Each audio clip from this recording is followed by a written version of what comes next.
Assalamualaikum warahmatullahi wabarakatuh.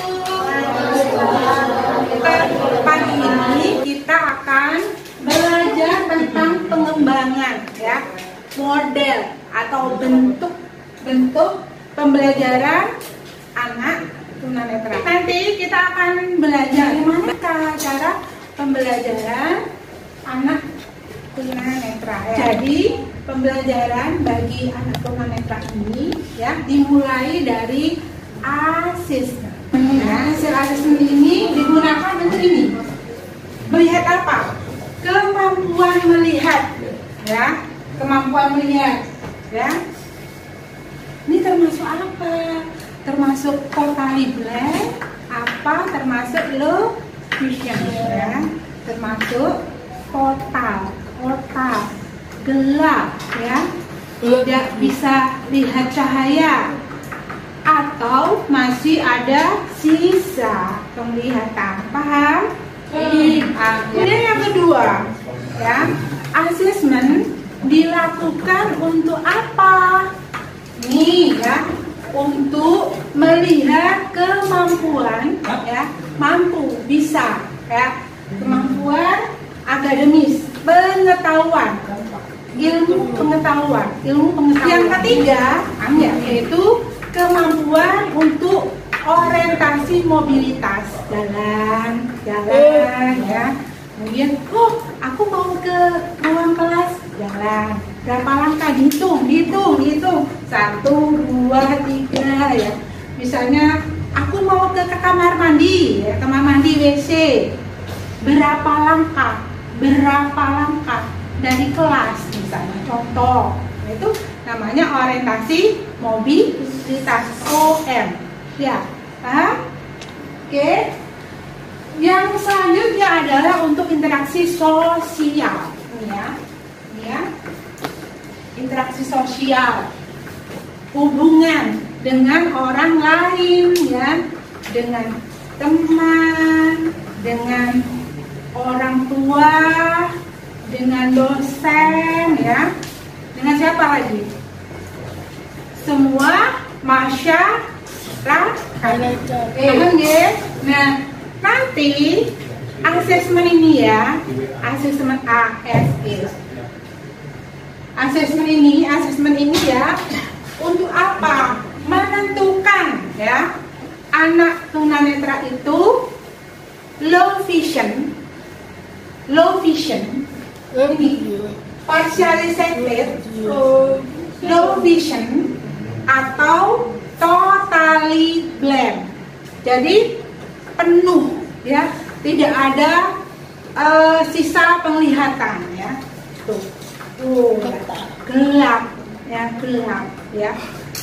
Kalau low vision masih ada sisa, masih bisa melihat cahaya ya. Oke, lanjutnya ya. Jadi dikelompokkan ya.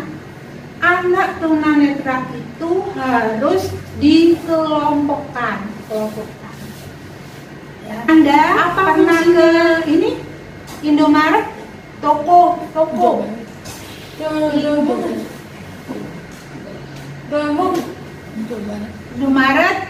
Indomaret, toko Indomaret ya. Toko Indomaret itu ada sabun ya. Ada bedak ya. Ada apa lagi? Ya. Kan tempatnya itu dibeda-bedakan ya. Kenapa? Supaya kita mudah untuk mencari apa kebutuhan kita ya. Oke, lanjut. Dengan asesmen itu tadi sama ya, kita mengelompokkan ya, oh ini termasuk buta total, buta penuh gelap, atau masih ada sisa penglihatan. Supaya apa? Tujuannya adalah nih ya, oh ini masih low vision, masih bisa lihat dengan ini ya, mampu baca cetakan standar gitu ya. Yang kedua, oh iya dia itu masih bisa membaca dengan alat pembesar, ya, alat pembesar. Boleh kacamata. Dia membaca kombinasi dengan cetakan print di print, ya. Oke, ya. Kemudian lanjutnya membaca cetakan besar. Cetakan besar, ya. Mampu membaca braille, bisa atau mampu baca dengan braille, tapi masih ada sisa penglihatan, ya. Lanjutnya bisa baca braille, ya, braille, tapi tidak bisa lihat cahaya. Untuk apa tunanetra itu dikelompokkan? Kalau tadi di toko Indomaret, ya, kenapa kelompokkan sabun, bedak, apalagi supaya mudah untuk mencari, ya, apa yang Anda butuhkan. Nah, kalau ini fungsinya untuk mengetahui kebutuhan, ya, pelayanan pendidikan bagi anak tunanetra. Lanjut, kemudian tahu, ya, jenis layanan apa yang tepat, yang bagus, yang cocok, bagus, tepat. Oke, paham? Lanjut lagi. Setelah itu juga untuk mengetahui model atau bentuk, ya, bentuk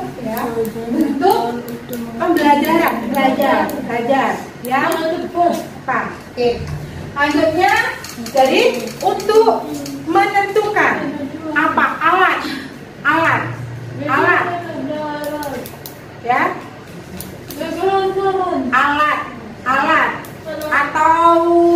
atau media, ya, dan alat pembelajaran yang sesuai tepat, ya. Oke, ya. Kemudian untuk memodifikasi itu digabungkan, ya. Kalau ini hambatan, kalau ini dimodifikasi, dimix, ya, campur. Pengembangan untuk model pembelajaran tunanetra itu ada sebuah prinsip yang harus dilaksanakan. Prinsip itu wajib, ya, wajib, ya. Itu namanya prinsip, harus, ya, wajib. Pembelajarannya itu berbasis, tahu? Basis dasarnya itu harus berpedoman pada sisa penglihatan. Juga harus ada modeling, contoh, ya, Oke, next, ya. Ada contohnya.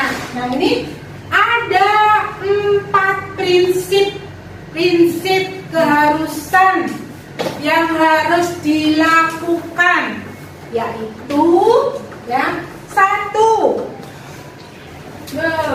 pengalaman nyata, ya. Ini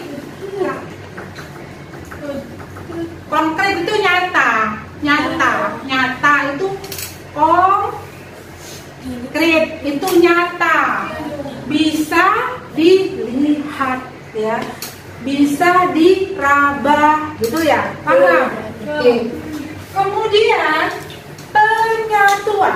penyatuan antara konsep itu, oh iya, gajah, oh, telinganya lebar, badannya besar. Jadi untuk anak-anak tunanetra yang ini, yang total, ya, jadi harus ada bendanya, paham ya? Jadi kalau Raba misalnya, oh gajah itu seperti apa? Seperti tiang listrik. Loh, kenapa kok bilang itu? Iya, yang diraba hanya kakinya. Beri pelajaran untuk anak tunanetra harus penuh, ya, penuh, harus global, penuh, ya, harus ada gambarnya, harus ada bendanya, paham? Ya, jadi cuma tidak hanya anak saja seperti apa ya? Bingung. Karena untuk anak-anak tunanetra yang penuh tidak punya pengalaman, ya, tidak punya konsep,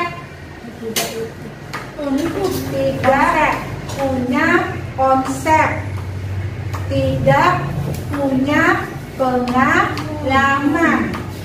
Jadi harus dengan benda. Oke, paham? Oke. Belajar sambil melakukan, ya. Belajar sambil melakukan.